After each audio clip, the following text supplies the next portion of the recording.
This is Jeffrey Crivero, and I'm conducting an oral history with Adrienne Fuller.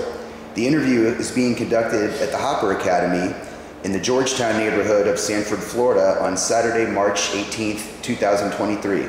Mrs. Fuller, thank you for speaking with us today. Would you please begin by stating your name and telling us a bit about where you're from and what life was like for you growing up?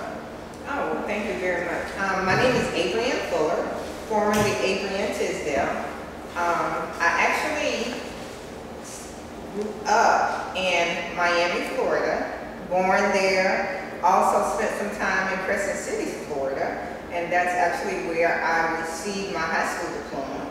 Moved back to Miami, graduated from Miami-Dade and Miami-Dade College at that time, received my AAAS degree. My family was originally, my mother's family was originally from Crescent City. My dad is actually a Bahamian, first generation American, and so I guess that would make me a Bahamian / American. And I met my husband, Adrienne Fuller. What was the likely of that? So we were married, different spellings, same name, A-D-R-I-A-N was his name, A-D-R-I-E-N-N-E, my name. So we became Adrienne and Adrienne Fuller. So that was a lot of fun to do that to people. We married, had a son, Adrienne Jr. Several years later, I was married in 1984, had my son in 1987, and Adrienne Fuller, right now, he is the principal of Hamilton Elementary. Adrienne Fuller Jr. Married, and now he has a son, Adrienne Fuller III. So if you see that Adrienne Fuller thing, just keeps going and going and going. I worked 21 years for AT&T. I've lived in different locations. I've lived in Jacksonville, I've lived in Atlanta, and came back to the state of Florida to settle, and we moved to Sanford and brought a home here. After several years here with AT&T, the company decided to move to Syracuse, New York. As I said, I'm originally a Floridian with Caribbean blood running through my veins, so wasn't going to New York, a little bit too cold for me. So I took early retirement, started working for Seminole County Public Schools in 2021, where I currently work. I've worked in different positions at different locations. I've worked at Midway Elementary, I've worked at Seminole High School, I've worked at the Midway Safe Harbor Center. I enjoy all of those positions. Currently, I am what they call a program specialist, full-time for Kids Zone, and currently I'm located at the Annex on Reinhardt. Like I said, I do have Adrienne Fuller III as my grandson, and 3 years ago we were blessed with Austin Fuller, or as he liked to say, Austin Adrienne, so I guess he didn't want the Adrienne to get left out on his name, so he added it in. At Seminole High School, I was the sponsor / mentor for the Ladies of Seminole. I did that from 2013 to this school year, 23. So I've done that for 10 years. That's actually how I met Marie Jones, and had loads of fun with a lot of the girls there. I became a mentor / mother / grandmother to quite a few of them. We did everything from volunteer at different Seminole County Public School sites to several years. We've done the Susan G. Coleman Walk for the Cure. We participated in all of the City of Sanford program parades and any type of mentorship that they had available. So I am currently a member of Allen Chapel, which is located in Goldsboro on 13th Street or off of 13th Street. Prior to that, I was a member.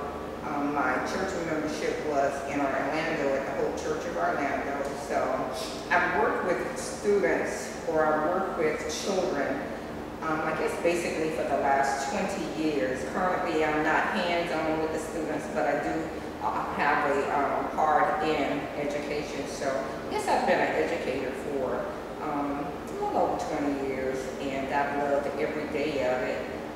Like I said, currently I am at the Annex. I have 20 years with Seminole County Public Schools. Looking forward to my retirement. Unfortunately, 2021, Adrienne Fuller Sr., as I stated, my husband, he was taken by COVID. So that was really like a devastating point in my life. After being married to him from '84, and prior to that, we were young sweethearts. So I guess we were together almost 40 years, and sometimes life throws you a curve that you have no control over. But my faith and my family, my friends, has gotten me through that. And I thought that I had taken my hardest punch, and then as of last year, my mother passed away from breast cancer.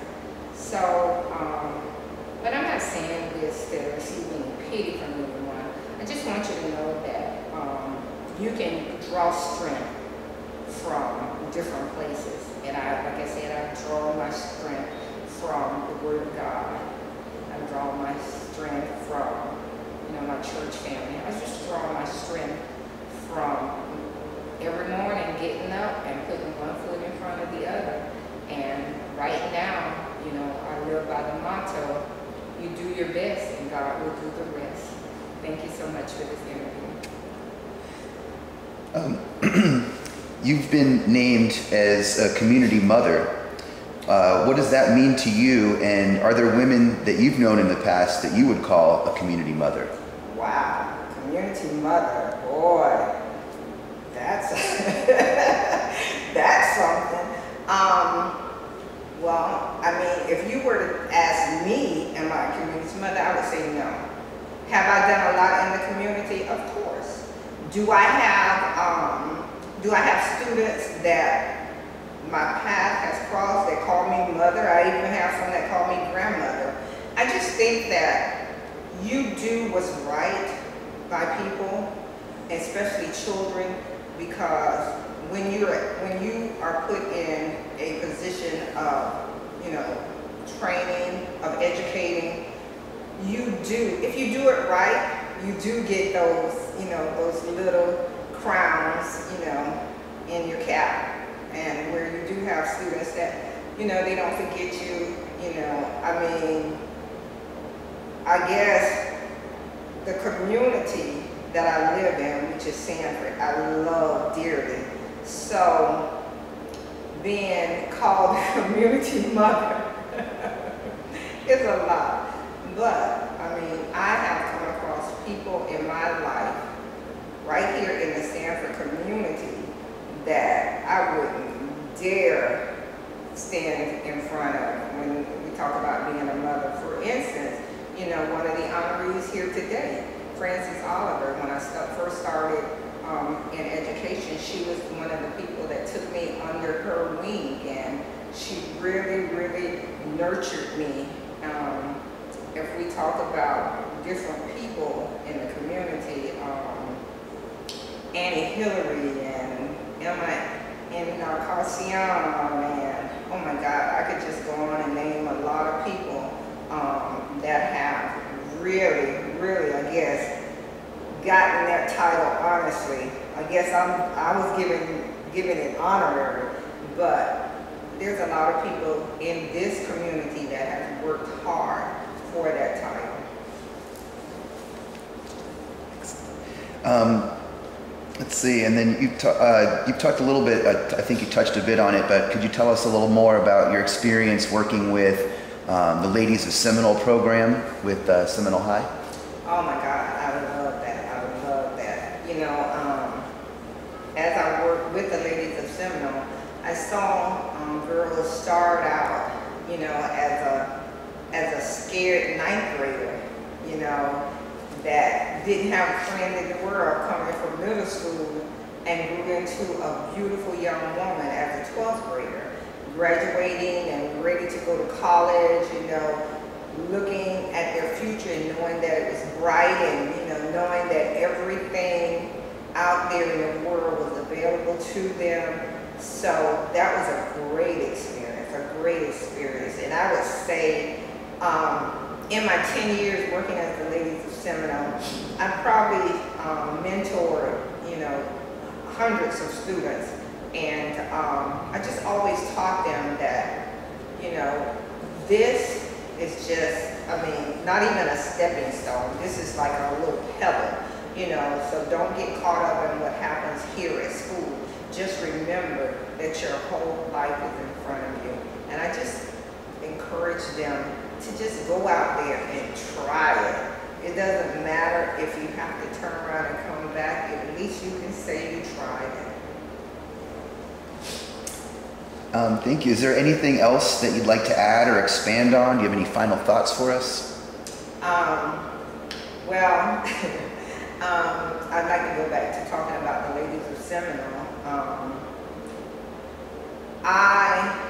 I guess I kind of mentored as I was raised because there were a lot of girls who, I don't know how to say it, they didn't always make the cut as far as Ladies of Seminole, but that doesn't mean they didn't make the cut as far as I was concerned.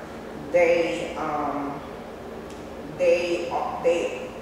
tend to gravitate towards me regardless of whether they met the requirements for the program, because having the Ladies of Seminole in place at Seminole High School, there were rules that had to be put in place. For instance, there was a certain grade point average. There was, you know, a no discipline policy.